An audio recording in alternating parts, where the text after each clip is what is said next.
कहानी की शुरुआत में हम अपने मेन कैरेक्टर शिकी को देखते हैं जिसे स्कूल से निकाल दिया गया है। लेकिन जब एक रहस्यमय अजनबी उस पर हमला करता है और उसके पिता को मार देता है तो उसे पता लगता है कि उसके रगों में डीमन का खून बह रहा है और वह बदला लेने के लिए अपनी इस पावर का इस्तेमाल करता है। बहुत समय पहले हम ओनी नाम का एक डीमन देखते हैं जो कि जापान में रहता है, जो अपनी इच्छा अनुसार सबको नष्ट कर देता था और इंसानों को भी मार देता था। कोई भी उसके खिलाफ खड़ा होने की साहस ना रख सका। लेकिन फिर एक बहादुर इंसान मोमोतारो इंसानों की रक्षा के लिए वहां पर आता है। मोमोतारो ने ओनिगाशिमा पर हमला किया और हजारों ओनियों को मार दिया। लेकिन ये मोमोतारो और ओनी के बीच लंबे युद्ध की मात्र शुरुआत थी। इसके बाद हम अपने मेन कैरेक्टर को देखते हैं जो अब फोन पर अपने दोस्त से बात करते हुए अपने हथियार की सफाई कर रहा है। वह इस बात पे हंसते हैं कि हाल ही में उन्हें झगड़े के कारण स्कूल से निकाल दिया गया है और कहते हैं कि उन्हें इसकी कोई परवाह नहीं, क्योंकि वे अपने क्लासमेट के बदसूरत चेहरे देखकर तंग आ चुके हैं। फिर तभी उसके पिता शियोशी वहां आते हैं और उसके सर पर मारते हैं और उससे पूछते हैं कि उसे स्कूल से क्यों निकाला गया। शिकी उसे अकेला छोड़ देने के लिए कहता है। शियोशी उसे फिर से मारने के लिए आगे आता है, लेकिन इस बार वह उन्हें चकमा दे देता है। इसके बाद शियोशी शिकी से पूछता है कि इन सभी बंदूकों का क्या मतलब, क्योंकि वह लोग तो शराब की दुकानें चलाते हैं, बंदूक की नहीं। शिकी बोलता है हमारी दुकान मुश्किल से ही चल रही है क्योंकि वह लोग जानते हैं कि वह अपने कस्टमर खो रहे हैं। शियोशी शिकी का मजाक उड़ाते हुए कहता है एक हाई स्कूल का लड़का जिसे स्कूल से निकाल लिया गया है वह ऊंचा और शक्तिशाली बन रहा है। शिकी इसे पर्सनली ले लेता है और कहता है कि वह उसकी तरह लूजर नहीं है और वह इस बात से राहत है कि वह ब्लड रिलेटिव नहीं है। इससे ओल्ड मैन की फीलिंग हर्ट हो जाती है। इसके बाद वह बिजनेस स्कूल के लिए नीचे चला आता है। शियोशी डिलीवरी के लिए चला जाता है और शिकी बोलता है कि काश किसी अमीर आदमी ने उसे गोल लिया होता। इसके बाद वह अपने निशाने का अभ्यास करने की कोशिश कर रहा था, लेकिन तभी घर के बाहर हुए विस्फोट से चौंक जाता है। वह देखने के लिए बाहर झांकता है, लेकिन कोहरे के कारण कुछ भी नहीं दिखाई देता। अचानक कोहरे से एक अजीब काली धुंध का झोंका निकलता है और शिकी उसे देखते ही पीछे गिर जाता है। धुंध उसका पीछा करती है और पैर पकड़ लेती है और उसे बाहर खींचकर सड़क पर गिरा देती है। जैसे ही शिकी उठता है और सोचता है कि उसके साथ क्या हो रहा है, तभी सफेद कपड़ा पहने हुए एक बूढ़ा आदमी वहां आता है जो उस पर हमला करने के लिए तैयार है। तभी शियोशी वहां आता है और उस बूढ़े आदमी पर कार चढ़ा देता है और शिकी को जल्दी से कार में बैठने को कहता है और जितनी तेजी से हो सके वहां से चले जाते हैं और कहते हैं कि उनके पास एकमात्र रास्ता है देश को छोड़ देना। हालांकि शिकी को अभी भी समझ नहीं आया क्या हुआ। वह अपने पिता से पूछता है कि वह अपनी कार से किसी को कैसे मार सकते हैं, लेकिन शियोशी उसे बताता है कि वह अभी मरा नहीं और उन्हें उससे जितना हो सके उतना दूर चले जाना चाहिए। वह सच में डिस्ट्रैक्ट है और शिकी से कहता है कि वह उसकी बात ध्यान से सुने क्योंकि उनके पास ज्यादा समय नहीं है। शियोशी शिकी को बताता है कि वह ओनी का वंशज है और जिस आदमी ने उस पर हमला किया वह मोमोतारो का वंशज है। शिकी उससे कहता है कि वह मजाक करना बंद करे क्योंकि ऐसा करने का अभी समय नहीं है, लेकिन शियोशी बताता है कि वह सीरियस है। तभी काली धुंध से बनी एक ब्लेड छत पर घुस जाती है और शियोशी बड़ी मुश्किल से उससे बच पाता है। उन्हें पता लगता है कि हमलावर ने उसे पकड़ लिया है और फिर अचानक उसकी कार की खिड़कियां अचानक धुंध से ढक जाती हैं, जिससे वे पूरी तरह से अंधे हो जाते हैं। शियोशी एक खाली पड़े गोदाम के पास कार को रोक देता है और जल्दी से बाहर निकल जाता है और शिकी से कहता है उन्हें तुरंत छिप जाना चाहिए। तभी कार में विस्फोट हो जाता है और वह पीछे मुड़ता है तो उसे पता लगता है कि शिकी गायब हो चुका है। सौभाग्य से वह काली धुंध का एक हिस्सा अंदर जाते हुए देख लेता है और उसे पता चल जाता है कि उसके बेटे को वहां ले जाया गया है। गोदाम के अंदर शिकी खुद को काले धुंध से बने एक विशाल जाल में फंसा हुआ पाता है और उसके सामने सेमीदार नाम का एक डरावना आदमी खड़ा है। सेमीदार उसे बताता है उसकी रगों में बहता खून उसे कीट के अलावा कुछ नहीं बनाता और ऐसे कीटों को खत्म करना मोमोतारो एजेंसी का काम है। शिकी अभी भी सदमे में है। सेमीदार कार से कुचले जाने के बाद भी बच गया। तभी शियोशी वहां आता है और बताता है कि मोमोतारो की असली कहानी क्या है। ये कई हजारों वर्षों से मोमोतारो और ओनी के वंशजों में युद्ध हो रहा है। जिनके खून में मोमोतारो का खून है उन्होंने आपस में हाथ मिला लिया और मोमोतारो एजेंसी का गठन किया, जिससे उन्हें युद्ध में फायदा हुआ और ओनी को जिंदा रहने के लिए इंसानों के बीच छिपना पड़ा। शिकी अभी भी समझ नहीं पा रहा है कि अब क्या हो रहा है, लेकिन शियोशी कहता है कि वह इसे डैडी को संभालने दे। सेमीदार अचानक काले धुंध से तो तलवार बना लेता है। जवाब में शियोशी भी उसी क्षमता को दिखाते हुए तलवार बना लेता है। दोनों आदमी दौड़ते हैं और अपनी तलवारों को टकराते हैं और शक्तिशाली शॉक वेव्स छोड़ते हैं। शियोशी किसी तरह सेमीदार को पीछे धकेल देता है, लेकिन वह पहले की तुलना में उसे कमजोर बताता है। सेमीदार बताता है कि काली धुंध एक अनोखी एबिलिटी है जिसका इस्तेमाल केवल मोमोतारो के वंशज कर सकते हैं। तभी शियोशी बताता है कि वह मोमोतारो एजेंसी का सीनियर था। शिकी ये सुनकर बहुत आश्चर्य होता है कि उसके पिता उस मोमोतारो के वंशज हैं, लेकिन शियोशी कहता है कि वह इस बारे में पूरी तरह से भूल चुका है। सेमीदार उससे पूछता है कि क्या अब वह ये भी भूल चुका है कि ओनी कितने खतरनाक हैं। वह डिक्लेयर करता है कि एक ओनी को शरण देने के अपराध में उसे भी मार दिया जाएगा। शियोशी उस पर पहले हमला करके जवाब देता है। वह और जमींदार ताकत में बराबर हैं। शिकी केवल घबराहट में उनकी लड़ाई देख सकता है, जबकि जमींदार शियोशी से पूछता है कि वह एक मॉन्स्टर की रक्षा क्यों कर रहा है जो केवल विनाश करते हैं। शियोशी उसे चुप रहने के लिए कहता है और उसे सीरियस डैमेज देने की कोशिश करता है, लेकिन जमींदार उसकी अपेक्षा से कहीं तेज है। वह आसानी से उसके हमले को डॉज कर लेता है और फिर से एक सुपर फास्ट कॉम्बो से शियोशी पर हमला करता है। वह गंभीर रूप से घायल हो जाता है और बेहोश हो जाता है। अपने पिता को खून से लथपथ देखकर शिकी बहुत दुखी हो जाता है और जमींदार से कहता है कि वह उसे मार डालेगा, लेकिन जमींदार कहता है कि जल्द ही वह अपने पिता के पास आफ्टर लाइफ में जाने वाला है। लेकिन तभी शियोशी उसके पैर पकड़ लेता है। जमींदार उससे पूछता है कि वह ओनी की रक्षा के लिए अपनी जान को जोखिम में क्यों डाल रहा है और जवाब देता है कि उसे अपने बेटे की रक्षा के लिए किसी कारण की आवश्यकता नहीं है। आगे बताता है कि अभी तक शिकी ने किसी को नुकसान नहीं पहुंचाया है और सिर्फ उसे इसलिए मारना गलत है क्योंकि उसके शरीर में ओनी का खून है। जमींदार उसे खत्म करने के लिए एक काली धुन तलवार बनाता है। शिकी के अंदर उबलता गुस्सा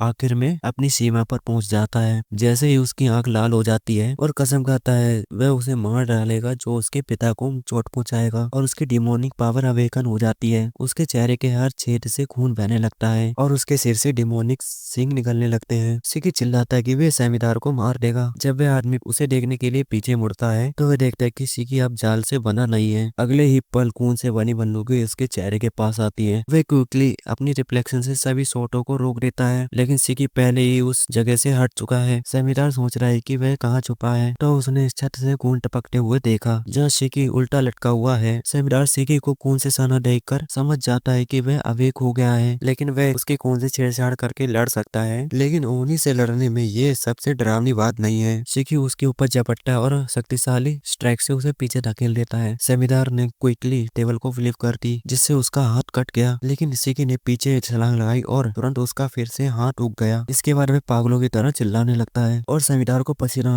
आने लगता है क्योंकि उसे एहसास हो जाता है कि ये लड़ाई आसान नहीं होने वाली। शिकी अपनी पावर का इस्तेमाल ड्रग से बनी बंदूक के रूप में दिखाता है। जमींदार को गोलियों को रोकने के लिए अपनी पूरी ताकत और स्पीड का उपयोग करना पड़ता है, लेकिन तभी शिकी उस पे मिसाइल ताक देता है, लेकिन जमींदार उससे कम समय के भीतर बच जाता है और रॉकेट उसके पीछे फट जाता है। जमींदार शिकी के हमले से बचने के लिए भागने लगता है, लेकिन फिर उस पर अपनी तलवार फेंकता है ताकि उसे जल्दी से नीचे गिरा सके। हालांकि ये इनफ नहीं है, लेकिन शिकी उसके पास पहुंचता है और लात मार के उसे दूर फेंक देता है। जमींदार इतना थका हुआ घायल हो चुका है कि वह तेजी से आगे नहीं बढ़ सकता और शिकी उसके चेहरे पर पैर रख देता है और उसके ऊपर एक बटालियन के बराबर गोला बारूद उतार देता है। हालांकि गंभीर रूप से घायल होने के बावजूद जमींदार किसी तरह अपनी जान बचाने में कामयाब हो जाता है। वह शिकी को शराब देता है, लेकिन तभी अचानक शिकी गिर जाता है और खून से बनी बंदूकें हट जाती है। उसका ओनी ट्रांसफॉर्मेशन खत्म हो गया। जैसे ही वह अपने खून से बने हाथों को देखता है वह अपना दिमाग खो देता है और सोचता है कि आखिरकार ये क्या हुआ। जमींदार टिपिकल रिएक्शन देते हुए कहता है जो अपनी पहली बार ओनी पावर को जागृत करते हैं वह अपनी बची हुई शक्ति से एक काली धुंध की तलवार बना लेता है और वह अपना काम खत्म करने के लिए कहता है। हालांकि वह शिकी को जैसे ही चाकू मारने वाला होता है तभी शियोशी उसी बीच कूद पड़ता है और अपने बेटे की जान बचाने के लिए खुद का बलिदान दे देता है। जमींदार उससे कहता है कि वह उस लड़के को बचाने के लिए अपनी जान को जोखिम में कैसे डाल सकता है जबकि वह मॉन्स्टर बन गया था। शियोशी ये सोचता है कि शिकी कितना प्यारा लड़का था और अपने पुराने दोस्त से कहता है कि एक खुश पिता होना बुरी बात नहीं है, भले ही ये थोड़े समय के लिए क्यों ना हो। तभी विस्फोट की आवाज सुनकर वहाँ के रहने वाले सिविलियन उस जगह पर इकट्ठा हो जाते हैं और फायर डिपार्टमेंट को कॉल कर देते हैं। जमींदार फिलहाल के लिए पीछे हट जाता है और काली धुन में बदल जाता है और गायब हो जाता है और शियोशी और शिकी को अकेला छोड़ देता है। शिकी घबरा जाता है और अपने पिता से कहता है कि वह एम्बुलेंस को बुला रहा है। उसके पिता उसे रोकने के लिए कहते हैं क्योंकि वह जानते हैं कि ये अब उसका अंत है। वह अंत में अपने बेटे से आखिरी बात करना चाहता है। शियोशी उससे कहता है कि वह अपने वंश के बारे में कभी नहीं बता सकता। इसका मतलब यह है कि उसे ये बताना होगा कि कुछ लोग उसे मारना चाहते हैं, लेकिन अब वह केवल शिकी से इतना स्ट्रॉन्ग होने के लिए कहता है कि मोमोतारो और ओनी को दोनों को हरा सके। हालांकि शिकी उस पर चिल्लाता है कि वह चुप हो जाए क्योंकि अभी उसका काम पूरा नहीं हुआ। वह उससे ये कहते हुए बाहर ले जाने लगता है कि जब वह ठीक हो जाएगा तो वह बात करेंगे और शियोशी आखिरी बार सांस लेने से पहले उसे देखकर एक बार मुस्कुराता है। जैसे ही वह जमीन पे गिर जाता है शिकी अपना दिमाग खो देता है। पहले उसे जगाने की कोशिश करता है और फिर बेवकूफ की तरह रोने लगता है। इसके तुरंत बाद रोलर स्केट्स पर एक आदमी वहां आता है और जब शिकी उसे देखने के लिए मुड़ता है तो वह शिकी के सिर पर मारकर उसे बेहोश कर देता है और उसे उस जगह ले जाता है जहाँ पर उसके जैसे ही लोग मौजूद हैं। जब सिकी बेहोश होता है तो वह अपने बचपन के सपने देखता है। वह अपने पिता की निगरानी में पार्क में खेला करता था। फिर उसका सपना एक अंधकार में बदल जाता है और सीओसी की मौत सेमीडर से हो जाती है। शिकी अचानक से जाग जाता है, लेकिन जब वह चारों ओर देखता है वह खुद को एक खाली हॉल में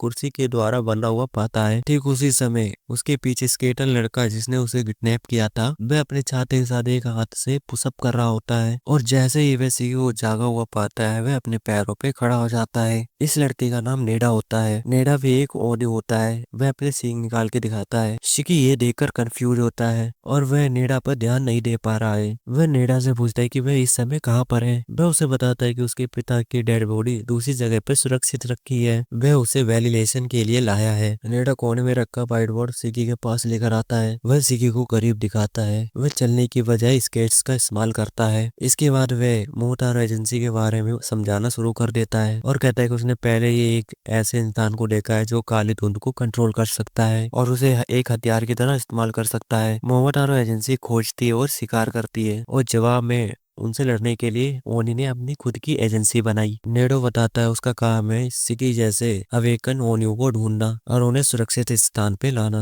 जहाँ वह वैलिडेट कर सके कि वह ओनी एजेंसी में शामिल होने के लायक है। वह उसे सारी बात बताने के बाद उस व्हाइट बोर्ड को उसी जगह पे रख देता है और फिर वह सिकी का गैग हटा देता है ताकि वह उसका इंटरव्यू ले सके। जैसे ही वह गैग उठता है सिकी उस पर चिल्लाना शुरू कर देता है कि वह उसे आजाद कर दे। वह नेडो को भी कोसता है और धमकी देता है यदि उसने उसके पिता के शरीर को नुकसान पहुंचाया तो वह उसे भी मार देगा और नेटो उसके स्कोर से एक अंक काट लेता है जो पहले से ही 0 है। वह सिकी को गधा कहता है क्योंकि वह सुरक्षित का अर्थ नहीं समझ पाया क्योंकि उसने पहले ही उसके बारे में बताया था। सिकी उस पर गुस्सा हो जाता और कहता है कि वह किसी पे भरोसा नहीं कर सकता और नेटो को उससे कुछ भी उम्मीद नहीं थी और डिसाइड करता है कि वह जितना ही खोसेगा वह उसके अंकों में से उतने अधिक अंक काटता जाएगा और उससे आजाद करने की मांग करेगा और बताता है कि यदि वह वैल्यूएशन में पास होना चाहता है तो वह उसका साथ देगा। शिकी को वैल्यूएशन की कोई परवाह नहीं है, लेकिन वह जल्दी से आजाद होना चाहता है, इसलिए वह अपने गुस्से को कंट्रोल करने की कोशिश करता है। हालांकि वह ये भी ठीक से नहीं कर पाता। नेडो उसे कहता है कि वह उसे डरावनी नजरों से देखना बंद करे। ये सुनकर शिकी भड़क जाता है। नेडो डिसाइड करता है कि वह उसका वैल्यूएट करने के लिए नॉन मेथड का इस्तेमाल करेगा कि पागलों के साथ नॉर्मल चीजें काम नहीं करती। वह अपनी टाई उतार लेता है इससे पहले कि शिकी को कुछ समझ में आए कि क्या हो रहा है। नेडो अपनी टाई का इस्तेमाल करके सिकी का गला घोट देता है। सिकी घबरा जाता है और उसकी सांस फूलने लगती है। नेडो कहता है कि जब किसी इंसान का असली रूप बाहर तब आता है जब वह मौत के करीब हो और वह यही देखना चाहता है कि सिकी अपनी ताकत का इस्तेमाल सही ढंग से कर सकता है, लेकिन वह घुटन की स्थिति से बाहर नहीं निकल पाता। उसके चेहरे के हर छेद से खून बहने के बाद वह जल्दी से बेहोश हो जाता है। नेडो इससे निराश होता है। सिकी ने जो खून खोया था वह उसकी मदद से अवेकन हो जाता है। ये तेज नुकीली कीलों में बदल जाता है और नेडो पर हमला करता है जो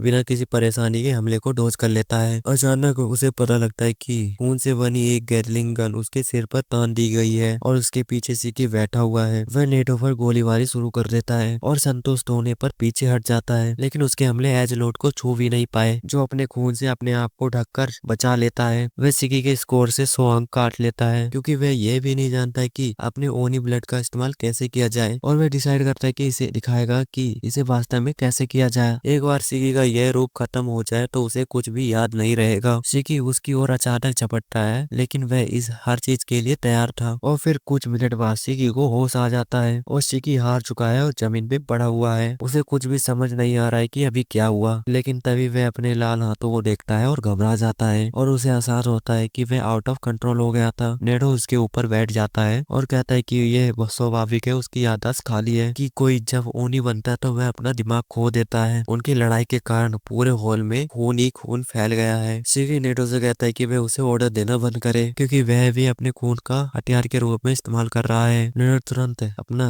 खून का बना चाहता गायब कर लेता है और बताता है कि वह कभी भी वज नहीं हुआ क्योंकि वह वास्तव में अपनी पावर को कंट्रोल कर सकता है। इसके बाद उन्हें डिक्लेयर किया कि अब कुछ कहने की आवश्यकता नहीं है क्योंकि सिकी को ओनी एजेंसी में शामिल करने के लिए क्वालिफाई कर दिया गया है। सिकी को अभी भी पता नहीं है कि क्या हो रहा है। वह एक बार बाद ये जानता है कि नेडो काफी शक्तिशाली है। वह अपने अभिमान को निकलने का निर्णय करता है और नेडो से विनती करता है कि वह अपना स्टूडेंट बना ले, क्योंकि वह शक्तिशाली बनना चाहता है और अपने पिता का बदला लेना चाहता है। नेडो तुरंत ही मान जाता है और सिकी से कहता है कि उसके जैसे व्यक्ति जो लड़ते समय दिमाग का इस्तेमाल नहीं करते, वह असली लड़ाई में सबसे पहले मारे जाते हैं। वह उसका अपमान करता है कि जो ना तो अपना दिमाग और ना ही पावर को कंट्रोल कर पाता है, और सिकी अपने गुस्से को पूरा कंट्रोल करने के लिए सारी ताकत का इस्तेमाल कर रहा है। नेडो डिक्लेयर करता है कि समय आ गया है कि वह सिकी को खत्म कर दे, क्योंकि वह जोनी हर किसी के लिए बोझ है। वह अपने स्पेशल अंगूठे का इस्तेमाल करके अपना अंगूठा काटा है, जिससे एक खून की धारा निकलती है और वह खून को एक छाते के रूप में बदल देता है। अचानक सिकी को एक आइडिया आता है और वह अपना मन बदल लेता है। वह नेडो की सीमा से दूर भागता है और उसकी ओर दौड़ता है और अपनी मुट्ठी को जमीन पर घसीटता है जब तक कि उसमें से खून नहीं निकलने लगता है। नेडो जल्दी से अपने छाते को नुकीली ढाल में बदल देता है, जो उसे किसी भी हमले से बचाएगा, और फिर सिकी के हमलों के बारे में सोचता है। सिकी लास्ट मोमेंट पर कूद जाता है, जो कि नेडो ने इस पॉसिबिलिटी को कैलकुलेट कर लिया है, लेकिन तभी वह स्पाइक का इस्तेमाल करके दूसरी ओर कूद जाता है और उसके चेहरे पर एक खून की बूंद तान कर चौंका देता है। सिकी अपना पूरा ध्यान गन पर केंद्रित करता है। पीछे की ओर एक पावरफुल गोली चलाई, जिससे वह पीछे की ओर उड़ गया। उसे विश्वास होता है कि वह नेडो के ऊपर हमला करने में सफल रहा, लेकिन उसे पता लगता है कि इस बार भी वह ऐसा नहीं कर पाया। नेडो बस अपनी उंगली से उस खून की गोली को रोक लेता है और उसे चकनाचूर कर देता है। हमले के लिए सिकी को कोई भी श्रेय नहीं दिया जाता, क्योंकि वह उस पर हमला करने के आधी हद तक वश मूड में हो गया था। जब सिकी दोबारा से अपना दिमाग खोने लगता है तो नेडो डिसाइड करता है कि वह अपने स्पेशल मूव से इसे खत्म करेगा। वह अपने आप को प्रोटेक्शन केज में बंद कर लेता है और अपने खून से बने तीरंदाजों को बुलाता है, जो उसके आदेश पर गोली चलाने के लिए तैयार रहते हैं। हालांकि वह देखता है कि सिकी उस पावर के खिलाफ लड़ रहा है और अपनी पावर को कंट्रोल में ले रहा है, तो नेडो अपने स्पेशल मूव को नष्ट कर देता है। सिकी को गर्व है कि वह अपनी पावर को कंट्रोल करने में कामयाब रहा। वह जमीन पर गिर जाता है क्योंकि उसने अपनी ऊर्जा बहुत ज्यादा खर्च कर दी। नेडो को विश्वास नहीं हो रहा है कि सिकी ने अपनी पावर को कंट्रोल किया, बल्कि उसने विजयकर मोड को भी कंट्रोल कर लिया, जो कि हर कोई नहीं कर सकता। वह उससे पूछता है कि उसने ऐसा कैसे किया, लेकिन सिकी कहता है कि अगर तुम्हें इसके बारे में जानना है तो मुझे ये बताओ कि इस पावर को कैसे अनलॉक किया जाए। नेडो उसे बताता है कि वह इस बारे में सोचेगा। सिकी कहता है कि ठीक है। उसका कहना है कि जब नेडो ने ब्लड को कंट्रोल करने की बात की, उसे समझ नहीं आया। जब उसने अपना अंगूठा काटा और उससे एक हथियार बनाते हुए देखा तो उसको एक आइडिया आया। क्योंकि वह दोनों वहीं मौजूद थे, तो उसने सोचा कि वह उसकी नकल कर सकता है। आश्चर्य की बात यह है कि ये काम करा। हालांकि उसे डिटेलिंग समझ नहीं आई और उसने हथियार बनाने के लिए मन ही मन में चलाते हुए खून को लहूहान कर दिया। सिकी उस बात से अभी भी उत्साहित है कि उसकी चाल काम कर गई, और वह नेडो से पूछता है कि वह इस बारे में क्या सोचता है। नेडो कहता है कि ये पूरी तरह से बकवास है, क्योंकि चीजें ऐसे नहीं चलती। अपने एक्सपीरियंस से उसने बताया, सिकी जैसे बेवकूफ और भावुक इंसानों को अपना खून कंट्रोल करने में कठिनाई होती है, जबकि उसके जैसे रैशनल और काम लोगों के पास अपनी पावर का सही उपयोग करने का सबसे अच्छा मौका होता है। नेडो कहता है कि सिकी तर्क नहीं सुनता है। वह अपने व्रजर मूड को खुद को कंट्रोल भी नहीं करने देता। वह अपनी पावर को स्ट्रेंथ द्वारा कंट्रोल करता है। उसका कहना है कि ये बहुत कठिन तरीका है और कहता है कि ये उसको बहुत ज्यादा क्षति भी दे सकता है। वह इन अनोखे मामले में क्या करे, इस बारे में सोचने लगता है। अचानक सिकी उसे बताता है कि उसे अपने पिता का बदला लेना है और उसे मारने के लिए उसे अपनी पावर की जरूरत पड़ेगी। वह नेडो से कहता है कि वह उसे अंडर में ले ले और सब कुछ सिखा दे, तो वह उसके लिए काम करेगा। हालांकि नेडो इस पॉसिबिलिटी कंसीडर करता है। वह अपनी छतरी को भाले में बदल देता है और उसे बताता है कि उसके जैसे लोग समाज के लिए खतरा है, क्योंकि उसे ये भी नहीं पता है कि वह अपनी पावर को कंट्रोल कर सकता है और उसने केवल एक जुआ खेला था। और कहता है कि वह उसे एक नौकर के रूप में स्वीकार नहीं कर सकता। फिर उसे ऐसे दिखाता है जैसे कि उसे भाला मारने वाला हो, लेकिन भाला उसके सिर के पास जमीन पर लगता है। वह सिकी से कहता है कि वह उसे अपने अंडर में लेता है और उसे एक छात्र के रूप में स्वीकार करता है। और ये बात सिकी के लिए कंफ्यूजिंग करने वाली है, क्योंकि वह सोचता है कि दोनों एक ही बातें हैं। नेडो उसे बताता है कि उसने परीक्षा बड़ी मुश्किल से पास की, लेकिन वह उसे अपनी योग्यता को साबित करने का मौका देगा। सिकी को समझ नहीं आ रहा है कि क्या हो रहा है। नेडो डिसाइड करता है कि वह उसे शुरुआती चीजें बताएगा। वह उसे बताता है कि वह एक आइलैंड पे है जिसका नाम ओल्ड डोर स्टेप है, जिसे अतीत में ओनागाशिमा के नाम से जाना जाता था। ये वो जगह है जहाँ पर मोमोतारो ने मोस्टरो को मारा था, लेकिन अब इस जगह पे ओनी सुरक्षित रूप से रह सकते हैं। इस आइलैंड के बीच में रोसेट अकेडमी है, जो एक सैन्य स्कूल है जो ओनी को मोमोतारो एजेंसी के खिलाफ लड़ने के लिए ट्रेनिंग देता है। सिकी को यह जानकर घबराहट होती है कि वह एक आइलैंड पे है। नेटो उसके चेहरे पर एक उंगली मारता है और कहता है कि ये महत्वपूर्ण नहीं है। सबसे इम्पोर्टेंट बात यह है कि ये अकेडमी तुम्हें जनरल एजुकेशन, अपने ओनी ब्लड को कंट्रोल करने करना, फाइटिंग टेक्निक और मोमोतारो और ओनी के बीच के इतिहास से लेकर सब कुछ सिखाएगा। नेटो सिकी का होमरूम टीचर है और वह अकेडमी में काम करने के तरीके के बारे में बताता है, लेकिन ये उसके भी साइज के दिमाग की क्षमता से ज्यादा है। सीयू इसकी कोई परवाह नहीं है, वह केवल यहाँ से जाना चाहता है। क्या वह अपने पिता का बदला लेने के लिए स्ट्रॉन्ग बन सकता है? नेटो उसे कोई गारंटी नहीं दे सकता, लेकिन नेटो उसे कहता है कि अगर वह